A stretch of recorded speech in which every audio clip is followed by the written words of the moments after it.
Hey guys, welcome back to Starcaster Remarks alongside Chris, and James will be here in just one moment. We are the official Dallas Stars podcast of THPN. Thank you to DraftKings Sportsbook and also brand new sponsors to the show and to the network. Hi, James. Hi. Is Manscaped and also BetterHelp. So we have new sponsors added to the Starcaster Remarks family and the THPN family. So thank you to them. Use the promo code THPN. You will hear some stuff later on about them in future episodes. But anyways, guys, how are we doing? How are we feeling? I know it's still kind of raw a little bit. It's been a while though. So what's going on through your head right now with everything that's going on with the Stars? I mean, the reason why I was going to start the show is because I tried to swipe something off my keyboard and keyed a close button, so my tab's all closed. But I'm here now, so that's good. And I was press confused start. for a second. Yeah. I was confused It's for a second. I was just smart. like, I was like, nah, I'm gonna leave y'all to do it by yourselves. Yeah, it's like I saw you. Yeah, I saw you there, and you were just like all of a sudden gone. I was just like, okay, whatever. And I've gotten sick. My immune system no longer has the support of the Dallas Stars playing hockey anymore, so it has collapsed, and I am in ruin. But no, I'm just getting over the sickness. I might be coughing a little bit throughout the episode, so I'm gonna be hot on the mute button, and hopefully that doesn't come back to bite us later on in the episode. It definitely will. It will. Definitely, sure probably will. Yeah. Okay, so and there you go. Right off the bat, he's already coughing. He's muted himself. So I'm a pro. He's got this figured out. Okay, guys, let's just jump straight into this with the Star stuff. There's lots of other things that we've missed over the last 2 weeks.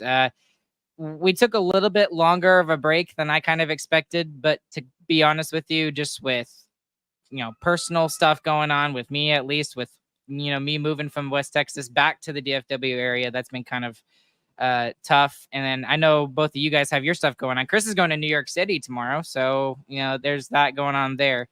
But it's still kind of fresh in my head.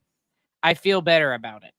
I didn't think I would feel better about it the day after that Sunday, and for the following week I was just completely depressed, and I thought I was going to be depressed for even longer. But I do feel honestly a little bit better about this, and I want to get y'all's thoughts on if you feel similarly or if you're still kind of in the pit of despair. I don't know if I say I feel better about it, especially when you see how bad the Oilers are playing against the Panthers. It's like, yeah, that team probably doesn't deserve to be there. But in that same respect, the Panthers are dominating the Oilers, and they're dominated every team they've played against. So who's to say the Stars could have done any better at that position? I mean, I don't know. The Panthers seem like the team that was supposed to win this year.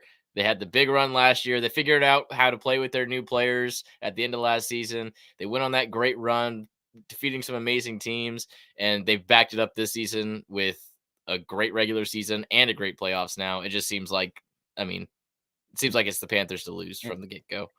And it's not surprising either. We look at the Panthers over there, we're like, yeah, it's the Panthers. I mean, that was the team I called to be in the finals in every bracket that I made. I feel a lot better about this because this is still not the Stars' last chance. And I very briefly talked about it in the last AGR a couple of weeks ago. But there's reason for optimism for the Stars.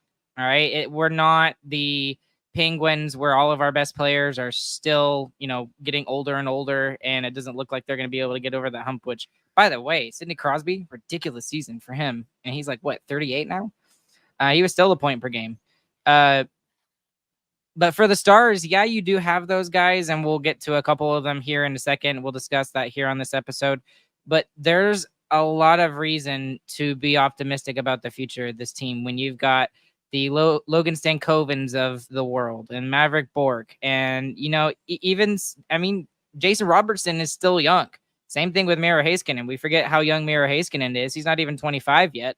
And then, not to mention, we have this other guy who has been ridiculous for the Texas Stars a little bit, but especially for his Swedish team and Liam Bichsel. There's a lot of good young players that the Stars have that are probably going to be on the roster next year.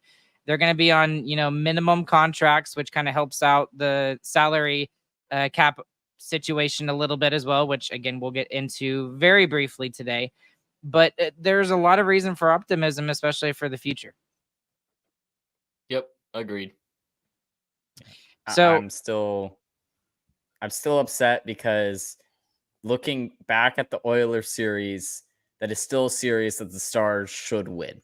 I mean, I still look back at it. It's still, even in individual games, we had so many small little chances to win the game and just couldn't put the puck in the back of the net. I mean, and that it wasn't a Stuart Skinner was playing out of his mind. He wasn't. I mean, the shots were not there. I mean, a lot of stuff low on him. We weren't getting east and west a lot on Skinner, which is what everyone before had said was kind of his weakness, and it led to poor goal scoring. And now that there's no more Edmonton people listening to this podcast, presumably, I can say this without fear. The Stars lost that series more than Edmonton won it when you really look at it. Especially look at game 1. They had a 4-minute power play to start the overtime. Hit the post twice. And it hit the post twice. And didn't and score. They go the entire series without a power play goal. They let the Edmonton power play get into the series and be the difference in the final games. And they even make the final games low-scoring affairs that should favor them, and they're not able to capitalize on them. So, yeah, that in that vein, I agree with you, James. It does hurt because that's a series you should have won, and this is a team that could have won the cup. It's a team that has a better chance against the Panthers than the Edmonton does. Yeah, and the last game in particular makes it tough because of the shot disparity. Again, you look back at it, it's like 35-10, and you push Edmonton to game 7, dude. I don't know. The Stars are much more well-versed in game 7s. They hardly ever lose them. It would have been back at home. That would have been a tough game for Edmonton to win. Yep, agreed. Here's the other thing why I feel a little bit better about it. And I hate to admit this, and I can't believe I will be saying this, but let's be honest here for a split second. I've watched both of the games in the Stanley Cup Final. And I'm going to go watch this third game once we're done here. Did the Stars honestly stand a chance the way they were playing at the end of the Oilers series? Let me rephrase that. The way they were playing at the end of the Oilers series, did they stand a chance against the Florida Panthers? And my answer would be no.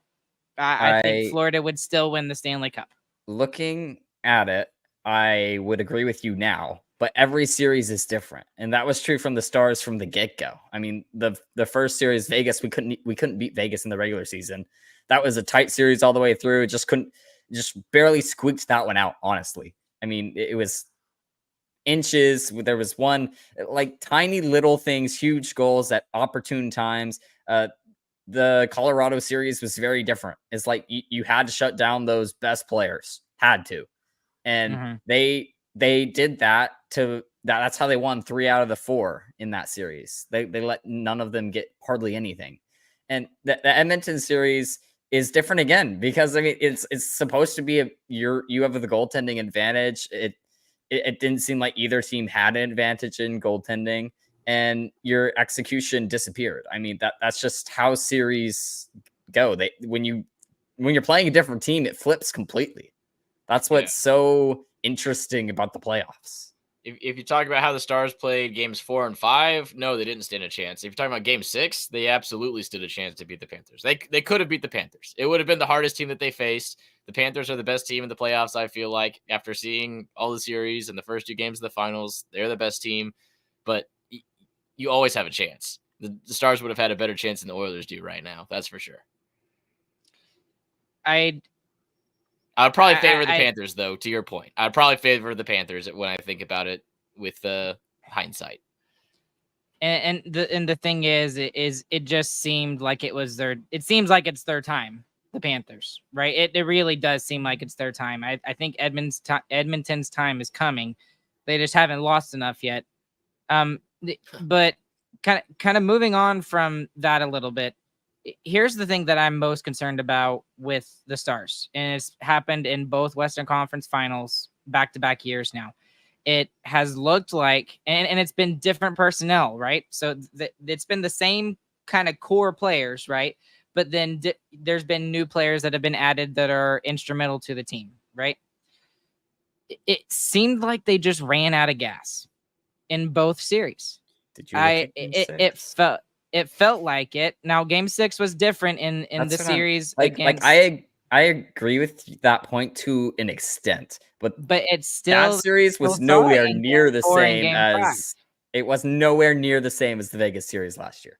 I mean, the Vegas series, we were fighting to get Ben back in for one more game, and the team threw everything on the line for the 2 games that he was suspended, and they truly had nothing left. Do you remember that game? I didn't watch the end of it. It was like what, 5-6 to nothing. The Stars never even had a chance in that game. They showed up and were like ghosts. It's not the same in the Edmonton series. They are still close games, every single one of them. Even when we were getting like completely dominated by the Oilers, we were keeping it close. Yeah, I might agree with you if the Stars rolled over the same way in game 4 and 5 as in game 6, but they didn't. I mean, they outplayed them in game 6 and they should have won, and there should have been a game 7. And who knows from there? Like James said, I like the Stars' chances in a game 7 at home. So I don't think it's a gas problem, honestly. I think they had it in there to get to that final round, and just you didn't execute in game 6, and it was too little, too late. So here's one thing I want to jump into a little bit, and it's because you're making me think about game 6 and the difference. The difference was special teams, right? And specifically the power play. The power play was non-existent for the Stars, and the power play ended up being the biggest difference for game 5 and game 6 for the Oilers. I don't know the exact stats. I probably should have looked this up before I got on here. But one of the things that was kind of staggering, and you might know where I'm going with this, guys. When you look at the last 5 Western Conference Finals, or conference finals, when Pete DeBoer and Steve Spott have been together and they've been on a team, whatever, they've had a really excellent power play during the regular season, but then for some reason, it just disappears in the playoffs, and specifically later in the playoffs when you really need it to matter the most. So I don't know if that's something that you guys saw or if that's just a freaky stat, but it didn't seem like it to me, because if it happened once or twice, okay, fine. That's fine. That's whatever. But this has now been 5 years in a row where the power play of Pete DeBoer and of Steve Spott have been non-existent. Speculate with me here why this is such a big deal and why it's such a difference. Is it just teams are able to figure out the Steve Spott offense on the power play?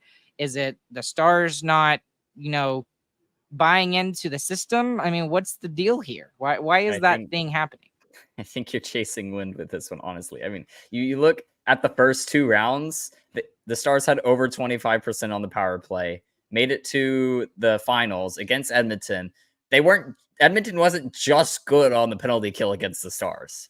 They had been doing it since early in the second round, since like game 3 against the Canucks. They had not let in a power play goal. That is like, yes, I understand you have to score. The power play should have honestly scored. I mean, and they had chances to, and they were open at times, and they hit the posts. And that's not a failure of your power play, in my opinion. That's a failure of your shooters. I mean, you got to make a good shot sometimes, and it wasn't happening that entire conference final, honestly. I'll accept yours a little bit, Ryan. I like the idea. It's interesting. The thing I think that could be the difference between those is when you're playing regular season games, you're playing one-offs against each of these teams. The coaches always say you don't really have time to dig into exactly what the other team is doing, like you do in a playoff series. And I think where Steve Spott failed, especially in round 3, was the inability to make an adjustment there. I mean, like you said, James, their penalty kill had been rolling from game 3 of round 2. You had 4 games to look at to see how great their penalty kill has been and find a way to beat it. You had the first 5 games of your series to find a way to beat it. And not only did it not get better. It looked worse as the series went on too. I mean, Game 6, I don't know if there was really much of a chance to score on any of those power plays in Game 6.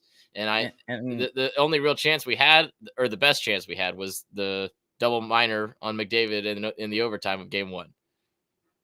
And I'll backtrack a little bit on my it's nothing at all, because you saw in Game 2 against the Panthers and Oilers, the Panthers scored a power play goal in that game, and they scored it off the rush. I mean, it was full just bursting in, and the Oilers try to trap the person who brings the puck in on the boards. They send 3 over there. That leaves gaps somewhere else. If you could get the puck across on the rush, you have a good scoring chance. And that's what the Panthers did, and that's how they scored their power play goal.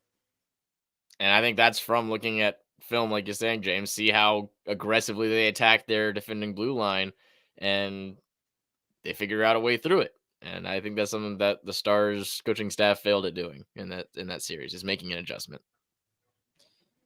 Okay, I know I jumped around a little bit, but so y'all are not giving any credit to the fact that maybe the Stars kind of ran out of gas there at the end? I think so. Because I think there could be a narrative here a little bit. And only because Game 6 was so good for the Stars. So and it's not to jump on the Stars at all. I mean, it's the hardest trophy in sports to win, man. It's ridiculous. This is not to jump on them at all. What I'm thinking about is specifically the Tampa Bay Lightning. Okay, and you look at the way the Tampa Bay Lightning won their 2 cups. 2019, they set the record before the Boston Bruins did last year. The regular season record for points in the season. They had like 62 wins or something ridiculous like that. And then they go into the playoffs and get swept by Columbus. And then the next 2 years, they're Stanley Cup champions.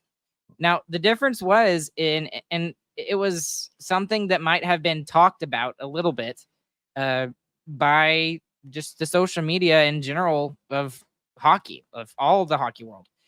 It's almost like they kept some of their energy and they just played well enough to make sure that they were in a good spot to get into the playoffs. And then they really released a bunch of that energy when it came time for the playoffs.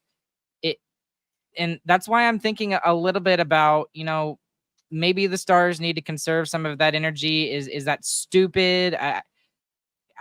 There's something there, I feel like, and maybe I'm grasping at straws like I was with the whole power play thing, but I still think there's something there.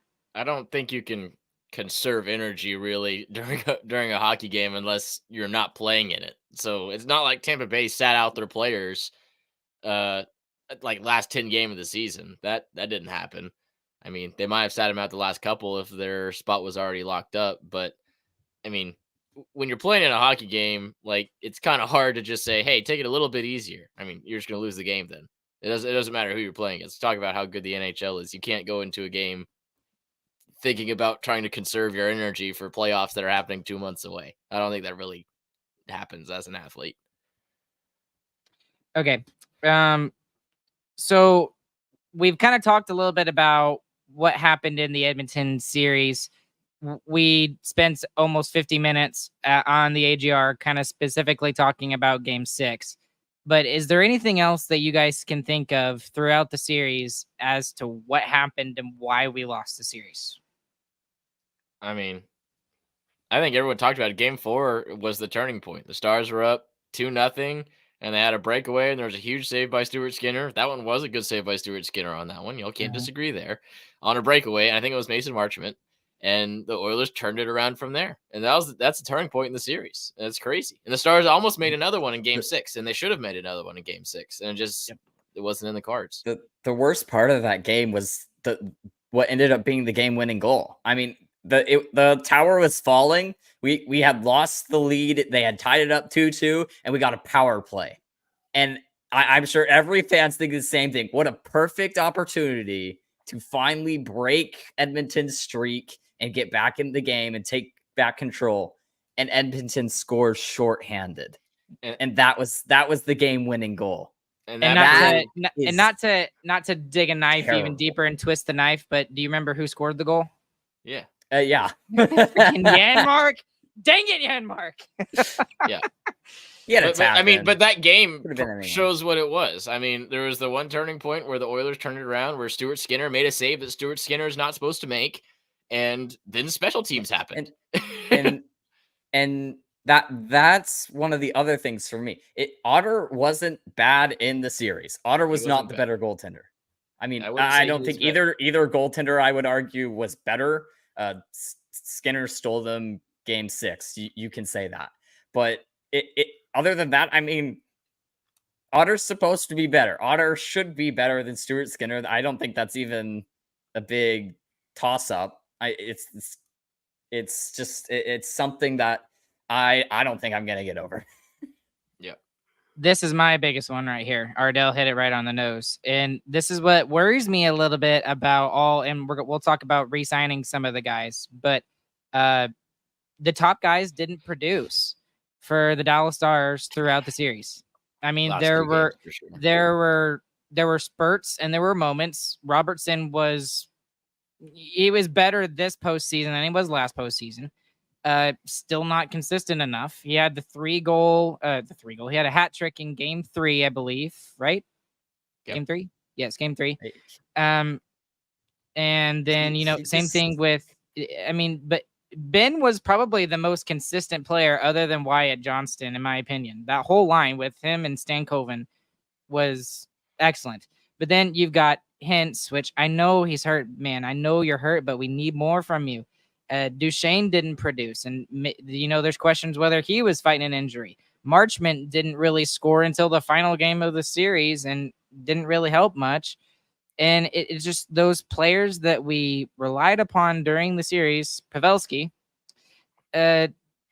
we didn't get any offense from them. And that was supposed to be the thing that we were least worried about going into the series with the Edmonton Oilers, was the depth of the team that the Stars had, and especially on the offensive side of the puck. Yep. And Robertson's a whole nother story, honestly, because he had the hat trick in this series. Before that, he hadn't scored since game 5 of round 1. And that was his power play goal that ended up being the game winner. But that's someone who is a goal scorer who should be scoring more. And you could tell he was just frustrated up until that point. And he got the hat trick, and I thought he was finally over it. And he never came back. I mean, he was over it for one game and went right back to what he was doing before. It's like, so it's really something that I think it's another like point for Robertson. Okay, great. You were more physical in this playoffs. You showed up a little bit more. You weren't a ghost, but your goal scoring has to stay there too. And that's just something that he's going to have to work on again. Especially when you're in a spot where just nothing can go in. That's when you look to the guys who are paid to score goals to score a goal.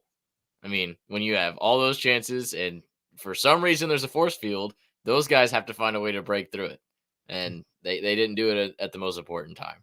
And even Robertson on his hat trick game, he still couldn't break through. His first goal, he was just like, I'm just going to slap it at the net.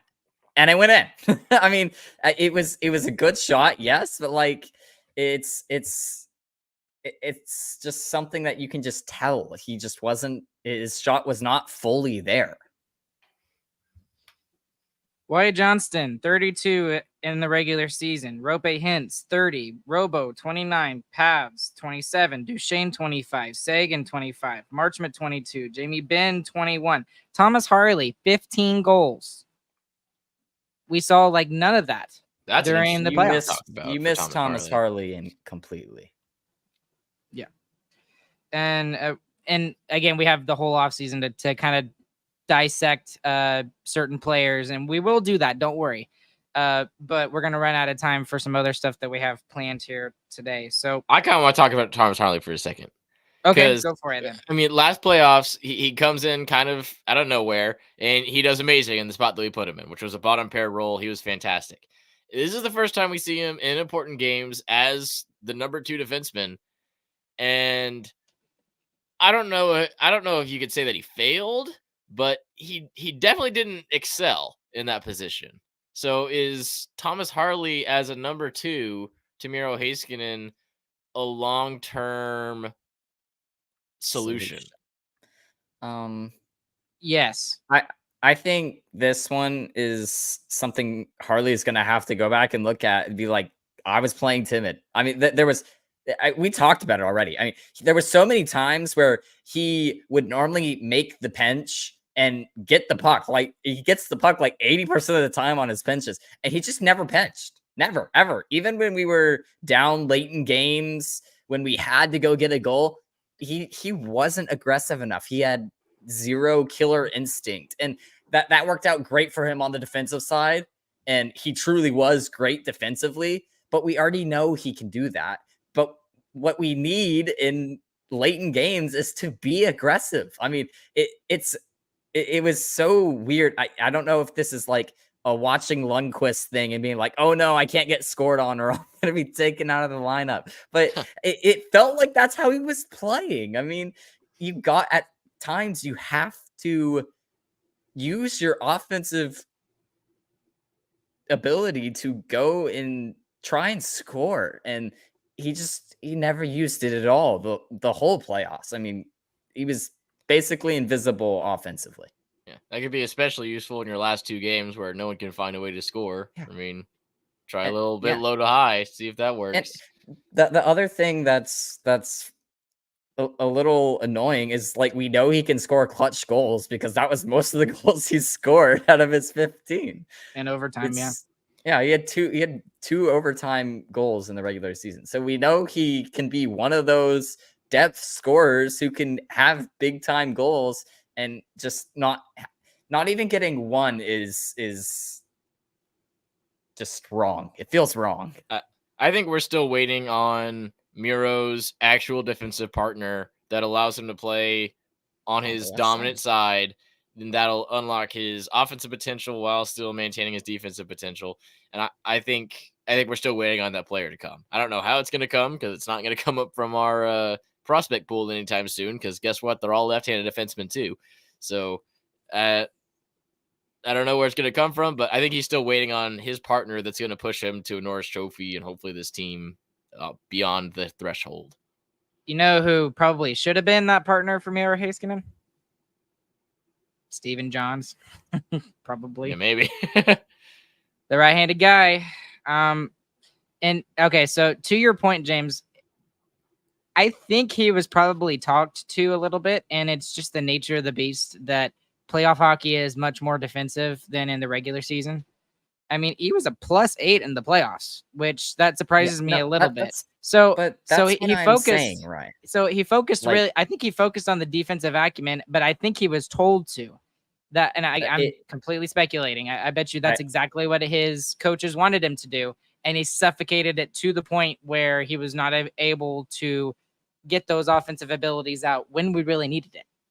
Yeah, but the problem is late in games, you have to throw defense to the wind a little bit.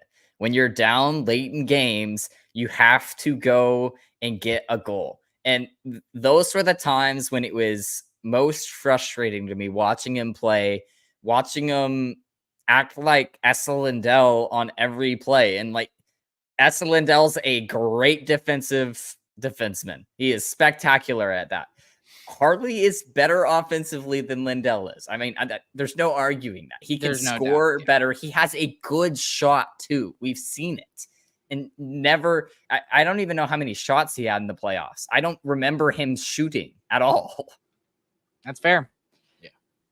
And we'll have to see where this goes from here on out, guys. But we've kind of talked about what's happened in the series as a whole, kind of what happened, what went wrong.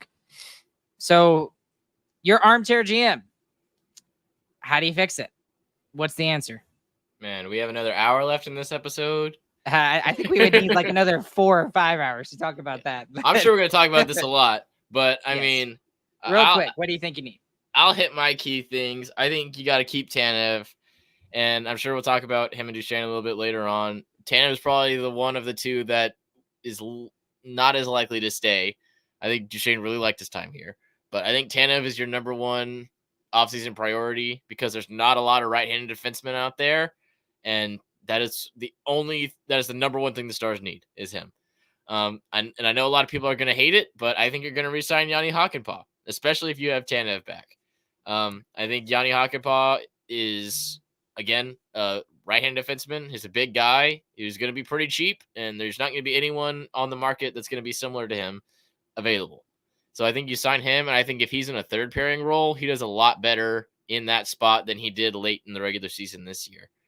And then you gotta let the young guys play. You gotta let Bork play. You gotta let Stank play. You gotta let Johnny play, obviously, and you go from there. If you can get Duchesne back again, obviously you'll take him, but let the young dogs eat. Yeah, and it really is just on that right side. You wish Miro could have more space for himself to go and attack, and there's just like there's so many times where you're watching him and you watch a pass come back to him to the point in the offensive zone, and he has to flip it over to the other side because he's left-handed. And there's so many, you waste so much time doing that. And we talk about in the NHL, like those half a second means so much. There's like, if you hesitate for half a second on a shot from a pass across, the goaltender's going to get over and save it every single time. And like that stuff you can get away with in the AHL and put up big numbers still. That's something that players struggle with when they move to the NHL. Is the speed of the game. It's just ever so slightly faster that you have to react quicker. And putting him on his offside makes it to where he's forced to like a split second later than every other right-handed defenseman. And it's tough, man. There's only so much you can do when you're playing with a handicap. That's fair. Unfortunately, this year, I don't think there's any way for him to move to the left side. I mean, you have to sign 3 right-handed defensemen for that to be possible for Miro Heiskanen. I don't know where you find 3 right-handed defensemen right now. And again, that's also fair. But, you know, I think you're right, Chris. I know a lot of people want to see Duchesne come back, but I think your number one priority has to be Chris Tanev. You saw how big of a difference he was. Just one player completely changed that entire decor. It went from a, okay decor, but not great decor to a very solid, very good defensive decor. Just adding one player. That's all they did. And you don't beat Vegas without him. 100% you don't. Yeah, that is true. He's got to be the first priority. Now, there's lots of things you could discuss with Tanev on there. You have to discuss his age. He is 34. He had a really good playoffs and a really good stint with Dallas here. So that probably bumps up his asking price a little bit too because of what he did. Because it is hard coming into a brand new team, month and a half before the playoffs and be expected to perform, as good as he did or better, which I think he exceeded expectations. So what does that number look like? And then the other thing is the term has to be a factor as well, because this is not like a 22-year-old, Thomas Harley or a 24, 25-year-old Miro Heiskanen. He's 34 years old. So you don't want to make another mistake where he turns into Ryan Suter, he's on the last, year of his deal. And he's been good. He was good for what he needed to be this past year, Ryan Suter was. But you can't give him more than, maybe give him 3 years, but I'm more leaning towards 2. And then as for the AAV, I have no idea. What's y'all's idea? Yeah, I think he could be around 5 AAV. And I think where the Stars are going to get most hung up with him is on the term. And I think the fact that the deal hasn't been made yet. As soon as he signs, I think you should start talks of re-signing before you let him become a UFA. The fact that the deal hasn't been done yet is not it doesn't bode well for the Stars, in my opinion. So I'm not super hopeful on that front. Yeah, I feel like he's gonna be more than 5 million because Esa Lindell makes 5.8 for one more year, which that's kind of tough to make Tanev take less than Esa. So and like players do look at that and it does have a factor into the price. I really think Tanev is so important to this team that I really think we could go up to 7 on him and still be like, I'm not even exaggerating on that. I feel like 7 for Tanev, it could get up there. That might be like the higher end, but he really is that important, and we have to have a right-handed defenseman that is that good. And like, you look where else are you gonna find one? And it's true that either way, if you don't sign Tanev, you're still looking for a second pair right-handed defenseman, no matter what. So, how cheap can one of those be? I don't know. I don't know the answer to that question. Okay, I'm with Ardell here, man. It's just like if he's gonna cost you 6, yeah, I don't think he's above 5. There's no way. Like, I think he could. He is very important, James, to the Stars' success. He absolutely is. But I'm also with Talek Lizzie over here saying I could see another team overpaying for Tanev. If he goes to market, yes, he will probably get 5.5, 6 million. But is he going to be able to have a chance to win? I don't think so. With his age, I don't know if he gets much more than 5, even 5.5. I don't know.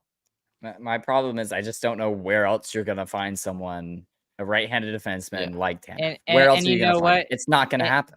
Yeah, and so then I think if that happens, maybe then Jim Nill talks about it and discusses with his AGMs, and maybe you go up to 6 if you absolutely feel like that's it. But like even 5.5, I'm like, I don't know. I think he's between 4.5 to 5.25. That's kind of where I think he's at, and I don't even think he gets above 5, to be completely honest with you. We'll see. I hope not. I hope not as well. So I think you can do 5. I think you can do 5, and you still have room to make some stuff happen during this offseason. Now, and hey, the good news. We haven't talked about this yet. I don't know if this is too early to segue, but Jim Nill back-to-back GM of the year. I mean, we got a lot of faith in that right there. Do you think he deserved it over maybe some of the other GMs? You know, maybe like Bill Zito in Florida. I mean, he's done excellent. I mean, you could give him the GM of the Year award for one move and one move only, and that's the Huberdeau Tkachuk trade. Like that alone. Well, that was last year. That was last year. When you look at this year, Nill had the #1 signing of Matt Duchene for $3 million. That is the best offseason signing that happened. And he had the #1 trade deadline trade of Chris Tanev. That is the absolute best trade that happened during this year's trade deadline. Logan and his team went to the conference final and should have won it. Yeah. And he had a great call up with Stankoven at the end of the year too, keeping that ace in his pocket. I mean, I didn't think they were going to give it to him just because I didn't think they would want to go back-to-back years, but he fully deserved it. There's only one other Florida Panthers. They did good last year, and they got better as that year went on. I think their coaching staff helped with that a great deal.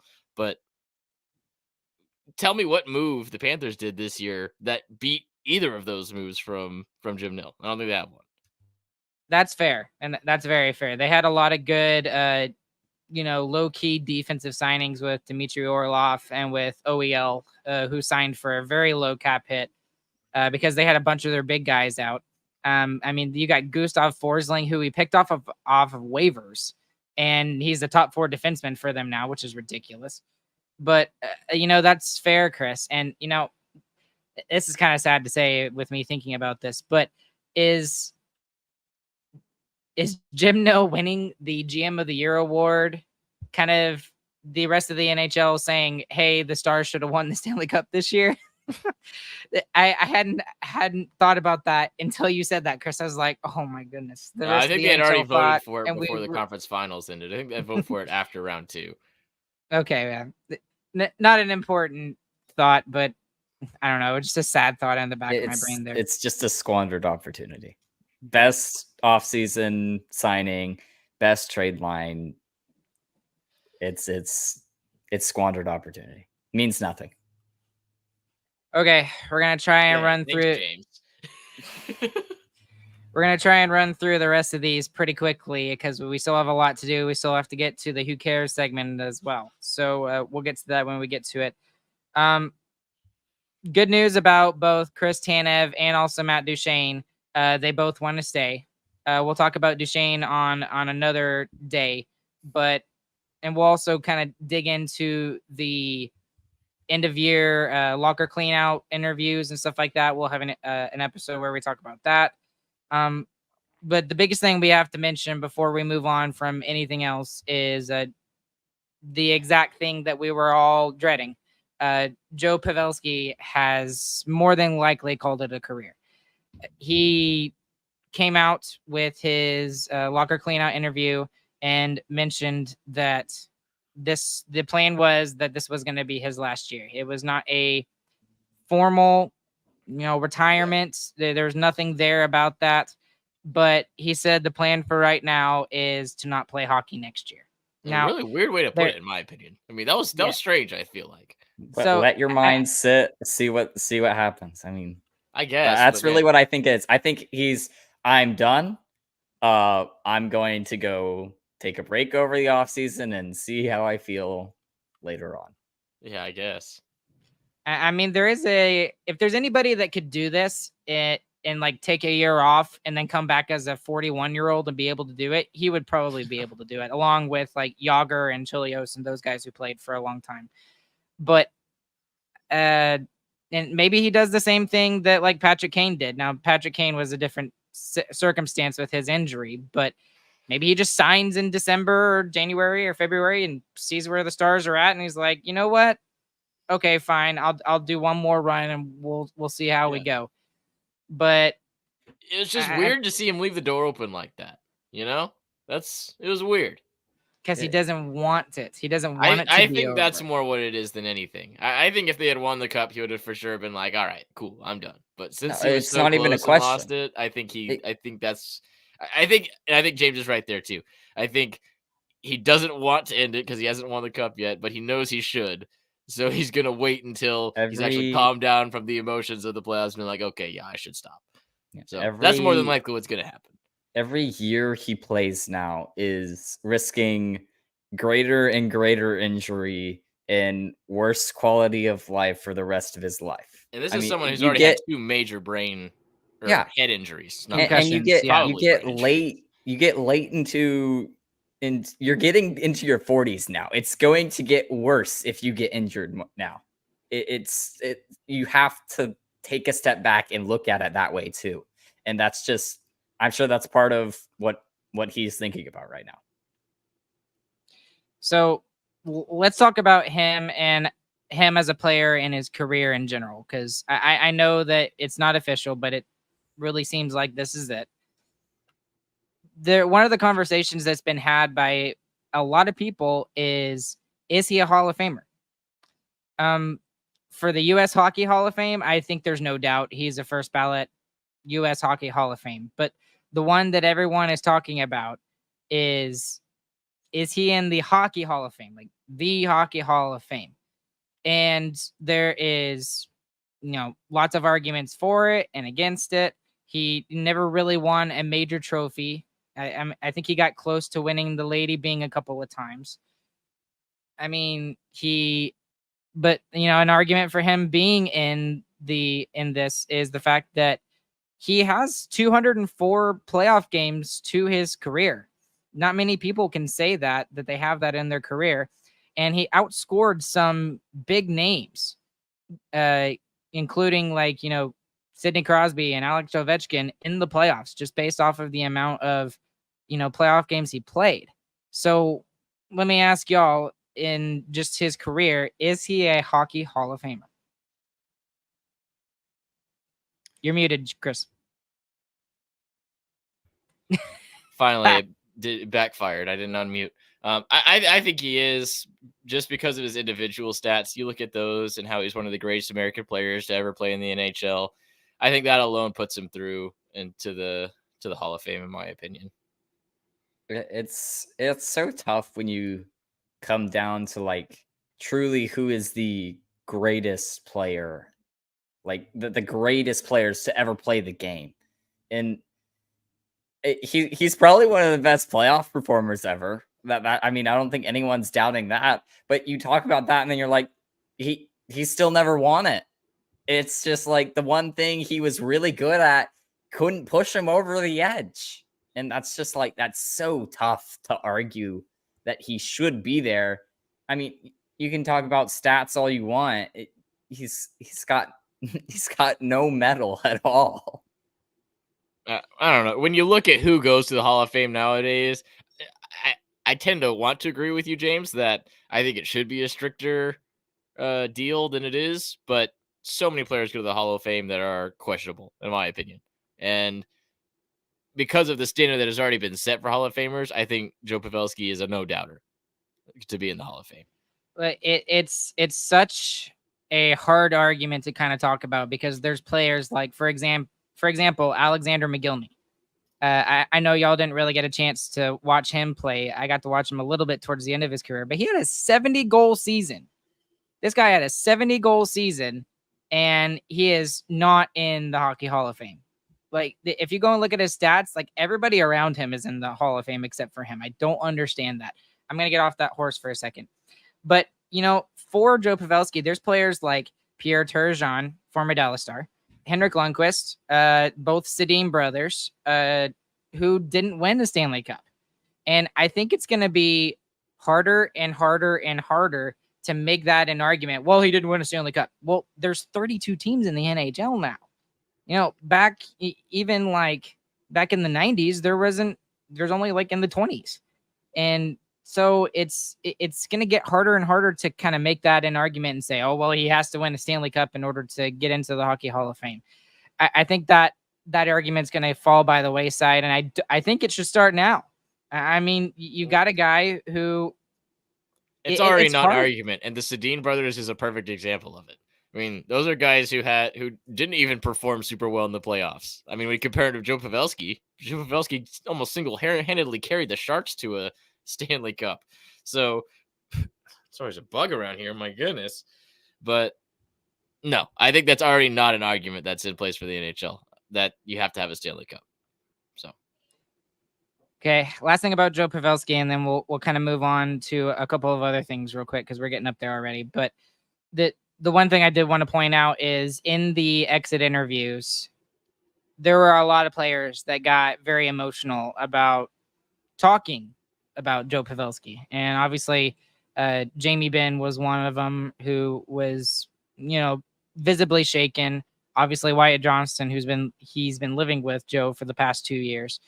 And it kind of goes to show you how much of an impact he really made in the time that he was here, and the legacy that he's going to leave as, not just a Shark. He was only here for 5 years for being a Dallas Star, and he has left a huge mark that other players who have been here longer didn't do.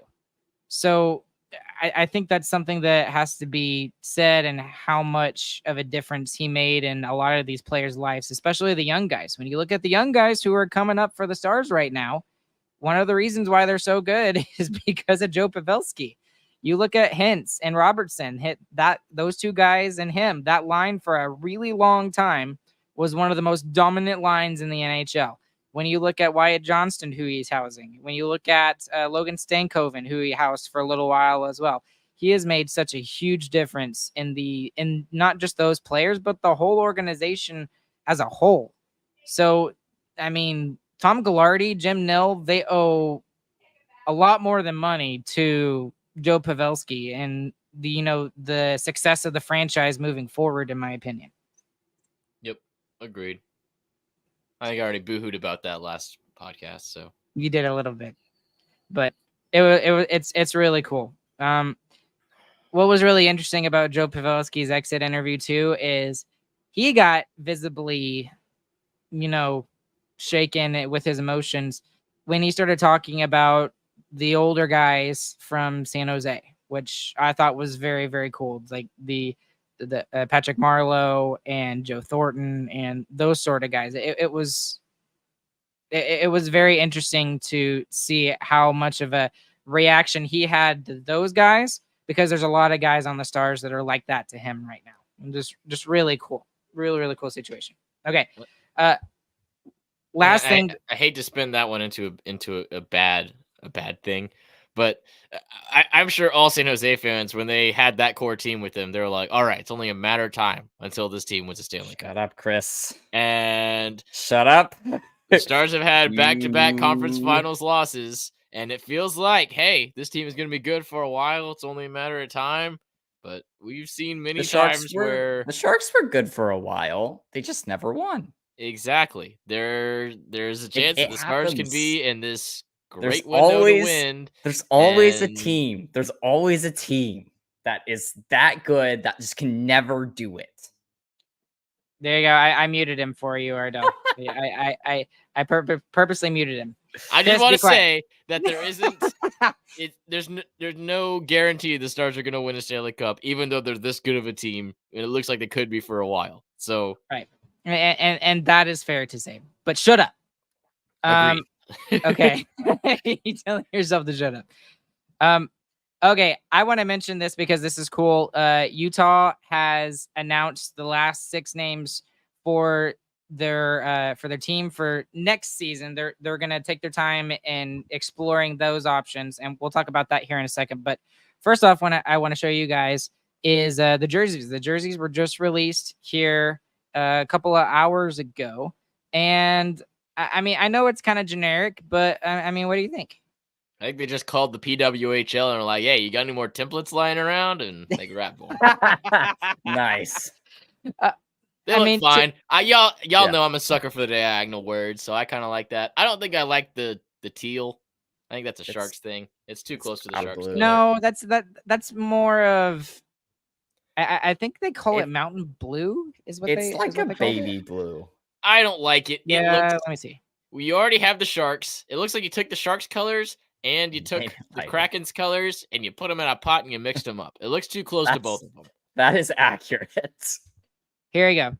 Yeah, mountain blue. So they got the mountain blue for the mountains of Utah, the salt white for Salt Lake City, and then the rock black because rocks. Yeah. So Nice, Ryan. Good save. I didn't know where to go with that, but I think it's okay.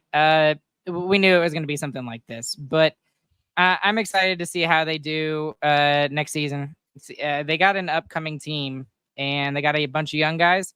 There's rumors about could Mitch Marner be traded to the Utah hockey team? I don't know. So, okay, I want to get your opinions real quick on the Utah names. They got the top 6. All right. I don't have them in front of me, so I'm going to try to do this off of memory. Y'all help me if I have miss them. one. Okay, James, you have them. Go ahead and tell us. Right. So it is Utah Blizzard, Utah Hockey Club, Utah Mammoths, Utah Outlaws, Utah Venom, Utah Yeti. I mean, someone explain to me why it's not already the Utah Yeti. I don't like the Yeti. Everyone else likes it. I know it's a favorite. I know everyone is like so hyped about that name. It just rolls off the tongue. I like the Outlaws way more, honestly. Ugh. There's a lot. That sounds like a minor league team. I'm don't sorry. care. They like the Utah Outlaws. You could have a gun in your logo. You know how cool that'd be? A Nope, little that's 6-shooter. not PC. That is no, not not six-shooter on PC, there. James. No, we can't do that now anymore. No, we can. can't have We nice can, things. and we will. I don't mind Outlaws. I really don't. I mind Outlaws. The You one can't that be I the thought Blizzard. was that's my thing is That's Blizzard would work if there was no Colorado Avalanche. If there was no Colorado Avalanche, then Utah Blizzard could work. I just think that's too close. They're too close to each other. That doesn't no. Now the other thing is for a period of time the Colorado Avalanche kind of explored the abominable snowman thing. They had like a shoulder patch that I think was like a footprint of the abominable snowman or Yeti or whatever. So I think I think they still do. I think they still do it. They'd have I'll to go get ahead rid of and it. yeah. But the one that I really liked that I thought was kind of out there that was different was the Utah Black Diamonds. I really liked that. I was like, that's kind of cool. That's different. I have not heard of that being in the list. No, it's not in the final 6. That was just one that I had Venom heard about that I is was like the kinda one cool. in the list, so that's nice. Yeah. Well, I'm don't- on either. It's either Yetis for me. It should be Yetis. I mean, that should Okay, be it. now here's the other thing. Is it Yeti or Yetis? So do they go the plural route or do they not do the plural route and do the wild, the Kraken? I think you don't do the plural route, just so you have the matching letters. You could do some cool graphic design stuff with Utah Yeti, having the same letters, the same number of letters, I mean. So I think that would be interesting. I would go no S. But the other one is the Mammoth, because you could make a sick logo with a woolly mammoth on it. That would be awesome. I'm thinking just a old 90s big woolly mammoth with massive tusks. Oh, yeah. That'd be great. And did y'all see the the jersey concepts? I forgot who it was. It was someone on X put them out there. There's actually some really cool ones. Like that's like the first time where I kind of jumped on the Venom bandwagon a little bit. And I was just like, the Utah Venom, I could see it. It was cool. When I think Utah, I think snakes. Exactly. Just like when you think Australia. Maybe from Utah can grill me for that, but I don't think of snakes when I think of Utah. Just like when you think of Australia, you think of things that don't kill you, right? I think Mammoth would be the cool Australia too. cuddly bunnies. That's what it seems like to me. Oh man. Someone the other day I saw the Roaring Mormons. I thought that was hilarious. They're the Latter-day Saints, actually. So please respect that. Oh, it's hilarious. I think it's awesome. Anyway, it's fun talking about it. They have a contest right now where you can pick from the top 6. You can find it on X and it's everywhere. Go and find it, vote for it. I did it. I think I picked Yeti. I think Yeti makes the most sense. I think it's going to be the name of the team. But we will see. So, okay. Who cares segment? What are we've discussed this at length over the last 2 weeks about what we were going to do for our first one of the off season. So it's a big one. So James, tell us what it is. So we are doing your favorite keys on your keyboard. Right. Good. Not letters.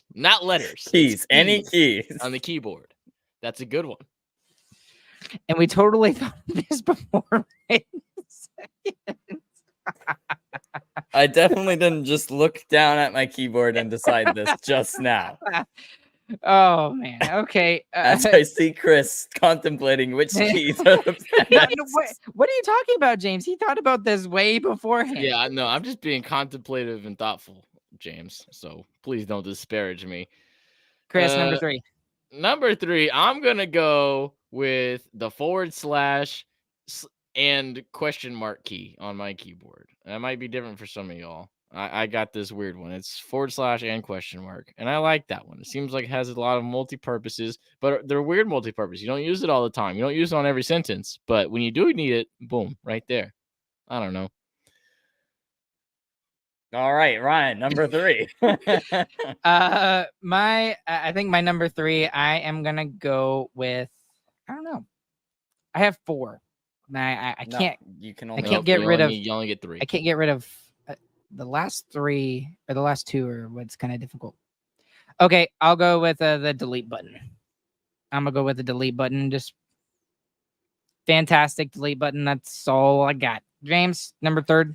All right, so my number 3 is the asterisk key. It is a separate key on my keyboard. It is above my number pad on you have on a separate laptop, one? nonetheless. Yes, I have an asterisk key on my keyboard. It is beautiful.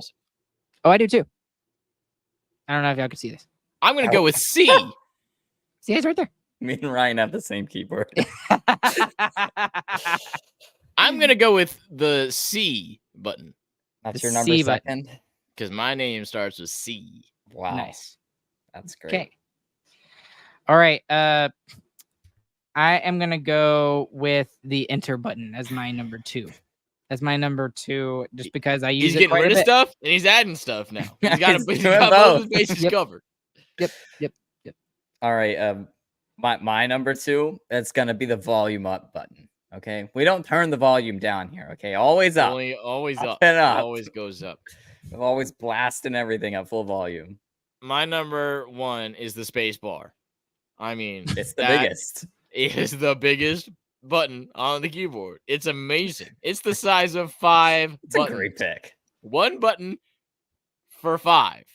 I mean, it is so mega Chad that it gets pushed by 2 different digits.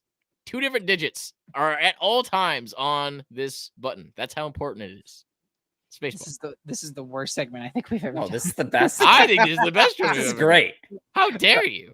Okay, before I do my number one, here's some. I want to complain about something because when I was in school, Oh no, wait! I have to complain about when I was in school and like we were doing our stupid little typing classes, right, and doing our little things like this.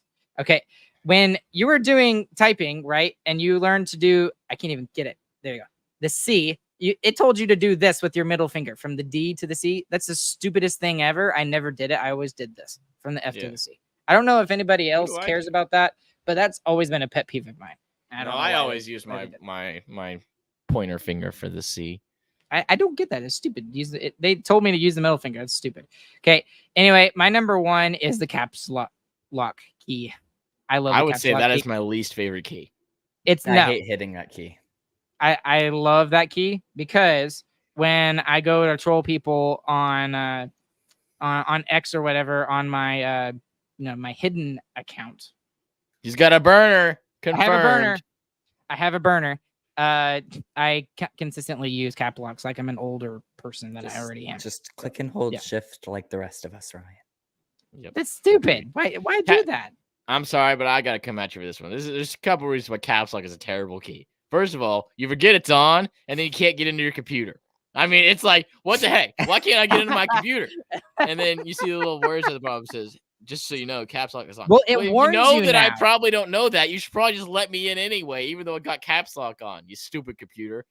2, it's an ideal location for video gaming, yet you cannot use it for gaming. Okay, that is fair. That is very true. Okay, I'll give you that. It's ideal location right next to the ring finger. That could be used for so many different applications, but no, can't be.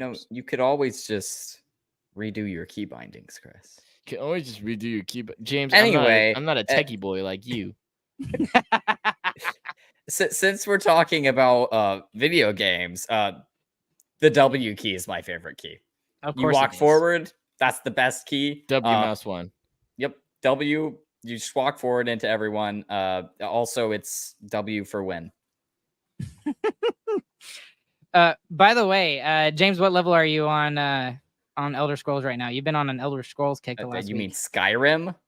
It's Elder Scrolls. That's the same thing. It is. There's Skyrim, Skyrim, and then there's Elder Scrolls Online, which is commonly referred to as Elder Scrolls. Okay, I don't consider the online thing Elder Scrolls. Just because it sucked doesn't mean it doesn't exist, Ryan. I recently started another run through, and I'm currently level 35. I started it about probably a month and a half ago.